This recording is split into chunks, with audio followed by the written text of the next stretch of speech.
अस्सलाम वालेकुम। State bank of Pakistan ने आज 100 बेसिस पॉइंट्स का हाइक किया है, यानी पॉलिसी रेट अब 10.5% से 11.5% हो गया है और ये एक्सपेक्टेशन से ज़्यादा है। इसका मतलब ये है कि जो टाइटनिंग साइकिल है वो ऑफिशियली शुरू हो चुका है। मैंने फ्राइडे को 50 बेसिस पॉइंट्स की का बेस केस दिया था। डायरेक्शन सही थी लेकिन मैग्नीट्यूड अंडर एस्टिमेट किया था। और ऑनेस्टली पेट्रोल जो 393 रुपए की हाइक हुई है, उसके साथ जो हॉर्मोज स्टॉक्स कोलैप्स हुई हैं, तो उनके बाद ये डिसीजन आज ज्यादा लॉजिकल लगता है। रियल पॉलिसी रेट को एजुकेटली पॉजिटिव रखने के लिए स्टेट बैंक के पास कोई ऑप्शन नहीं था। मैं हूं अलीशा, ये एमपीसी रिएक्शन अप्रैल 27, 2026।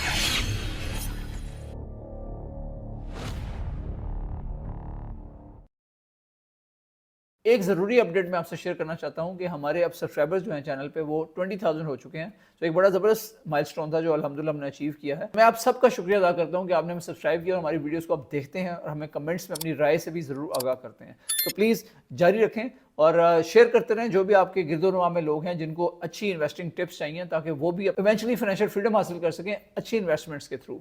तो उनको भी रिकमेंड करें कि वो चैनल को सब्सक्राइब करें। Thank you.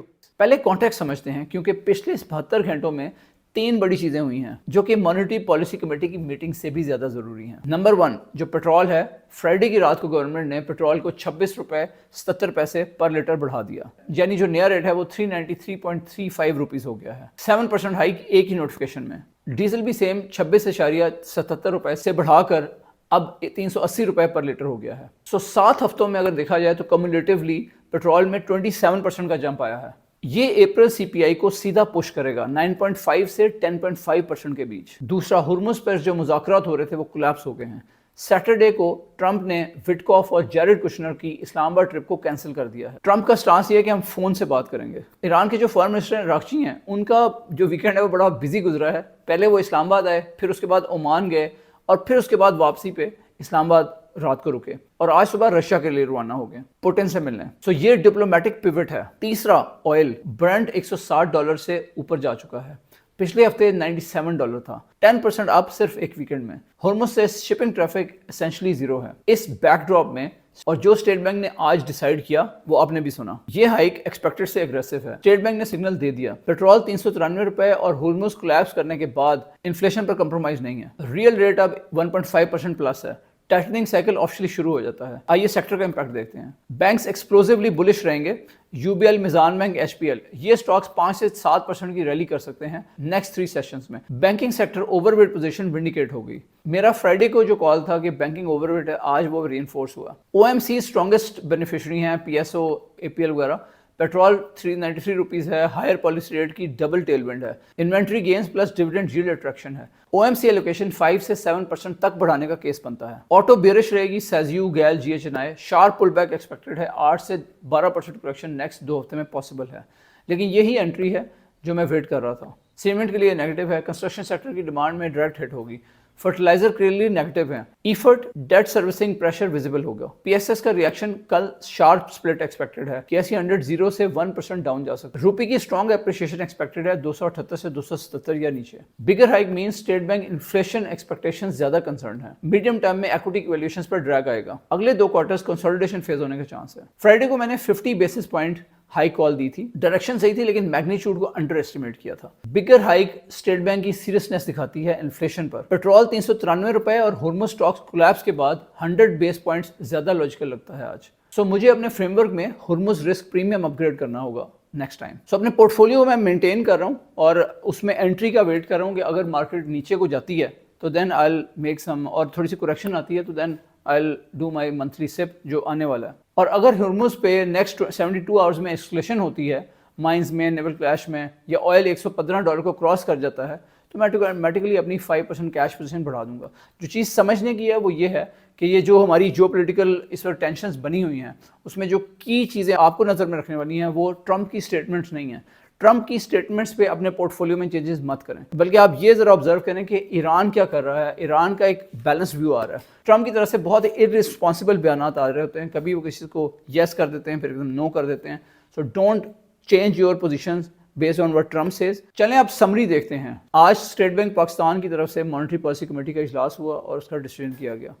इसके साथ साथ जो पेट्रोल है उसकी प्राइस 393 रुपीज़ हो गई है, उसका प्रेशर आ रहा है।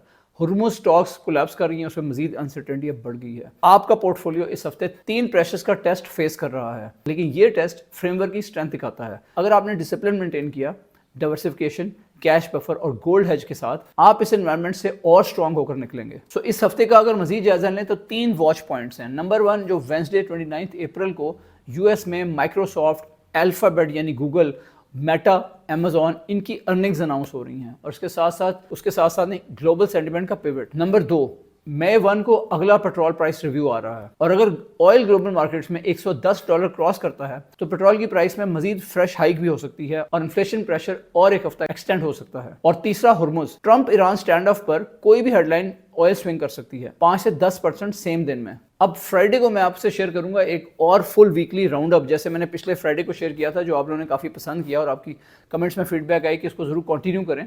तो उसमें मैं आपसे शेयर करूंगा कि ये जो MPC का जो डिसीजन हुआ है उसके असरात क्या मुरतब हुए हैं पाकिस्तान स्टॉक एक्सचेंज पे, इसके साथ साथ जो नेक्स्ट 4 ट्रेडिंग सेशंस होंगे उनका डेटा, इसके अलावा जो बिग टेक का रिएक्शन है, पेट्रोल रिव्यू का प्रीव्यू करेंगे और हुर्मुज़ की अपडेट शेयर करेंगे। ये सब एक वीडियो में। और इसमें मेरी आपसे 3 रिक्वेस्ट हैं। पहली ये कि शेयर करें। नंबर 2, ये कंटेंट टाइम सेंसिटिव है, अगले 2 हफ्ते आपके इन्वेस्टिंग डिसीजंस पर डायरेक्ट असर। और आखिर में एक बहुत इंपॉर्टेंट बात, नेक्स्ट वीडियो में आपके पास आने वाले हैं जिसमें हम आपसे शेयर करने जा रहे हैं एक ऐसा पोर्टफोलियो जिसको ऑल वेदर पोर्टफोलियो कहा जाता है। और इसमें मैं अपने साथ एक एक्सपर्ट को लेके आ रहा हूं जिसमें हम डिटेल में डिस्कस करेंगे कि आप कैसे एक ऑल वेदर पोर्टफोलियो बना सकते हैं। ऑल वेदर पोर्टफोलियो एक ऐसा पोर्टफोलियो होगा जो आपके पोर्टफोलियो को इतना स्ट्रांग बना देगा कि अगर कोई भी उतार चढ़ाव आता है, मार्केट ऊपर जाती है या करेक्शंस आती हैं, आपका पोर्टफोलियो स्ट्रांग रहेगा। और कैसे आप इस ऑल वेदर पोर्टफोलियो के थ्रू कंपाउंडिंग करते हुए 15 से 20 साल में जनरेशन वेल्थ बिल्ड कर सकते हैं, ये सब आपके लिए लेके आ रहे हैं नेक्स्ट वीडियो में।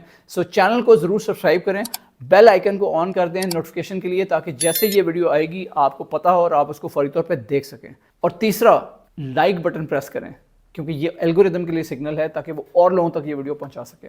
और इसके साथ साथ हमने चैनल पे बहुत सारे डिफरेंट एक्सपर्ट्स को भी लाने लगे हैं पॉडकास्ट में। So stay tuned for more. So आपने नेक्स्ट ऑल वेदर पोर्टफोलियो वाली जो डिस्कशन है इसको मिस नहीं करना। और इसके साथ साथ जो फ्राइडे को मैं आपको वीकली राउंड अप देने जा रहा हूँ इसको भी मिस नहीं करना। और इसके साथ साथ आपके कोई क्वेश्चंस हैं तो कमेंट में मुझे आप उससे जरूर आगाह करें। थोड़ा सा डिले आ सकता है लेकिन मैं कोशिश करूंगा कि हर क्वेश्चन का रिस्पांस मैं खुद दूं। इसके अलावा अगर अपने पोर्टफोलियो का रिव्यू चाहते हैं किसी भी एनवायरनमेंट में, 1-on-1 कंसल्टेशन के लिए लिंक डिस्क्रिप्शन में मौजूद है। मैं हूं अली शाह। ये वीडियो रिकॉर्ड की गई लेजेंड 46 में, जो तख्लीक डेवलपर्स की तख्लीक है। और आपको ये बताता चलूं कि लेजेंड 46 जो एक कमर्शियल बिल्डिंग है जो हमने इस्लामाबाद में बनाई है, इसमें शॉप्स हैं, इसमें ऑफिसेज हैं और इसमें अपार्टमेंट्स हैं।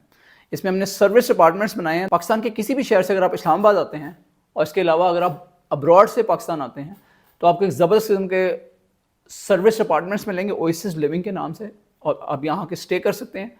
उसके साथ साथ अगर आपने कोई काम वगैरह करना है तो आप हमारा जो ऑफिस फ्लोर है उसमें हमने जस्ट लाइक अ होटल, जहाँ बिजनेस सेंटर होता है, हमने वहाँ पर आके आप अपना ऑफिस का काम कर सकते हैं। हाई स्पीड इंटरनेट मौजूद है, वाईफाई मौजूद है, तो कोई भी आपने कोई काम करना हो तो वो आप वहाँ पर कर सकते हैं। इसके अलावा हमारा अपना स्टूडियो मौजूद है और अगर आपने कोई कंटेंट क्रिएशन करनी है तो that service is also available. और इसके साथ साथ जो आपने ब्रेकफास्ट करना है या आपने कुछ और खाना पीना है, कॉफ़ी पीनी है, बर्गर्स खाने हैं, these are all available at Flux cafe in legend 46। सो अब मैं आपको दावा दूंगा अगर आप इस्लामाबाद आते हैं तो जरूर कंसिडर करें हमारा जो सारा इकोसिस्टम हमने क्रिएट किया है फॉर प्रोफेशनल्स लाइक योरसेल्फ। आप आएँ और आकर स्टे करें और अपने दोस्तों को भी रिकमेंड करें। लास्ट वीक में जब मनी मैटर्स एक्सपो हुई है तो उसके जो फाउंडर और उनकी जो पूरी टीम है वो कराची से इस्लामाबाद आई थी, तो उन्होंने भी हमारे लेजेंड 46 में जो अपार्टमेंट्स हैं इन्हीं में स्टे किया था और यहीं भी आगे वो अपना काम शाम करते रहे थ्रू आउट द डे। तो आज के लिए इतना ही, मिलते हैं नेक्स्ट वीडियो में। अस्सलाम वालेकुम।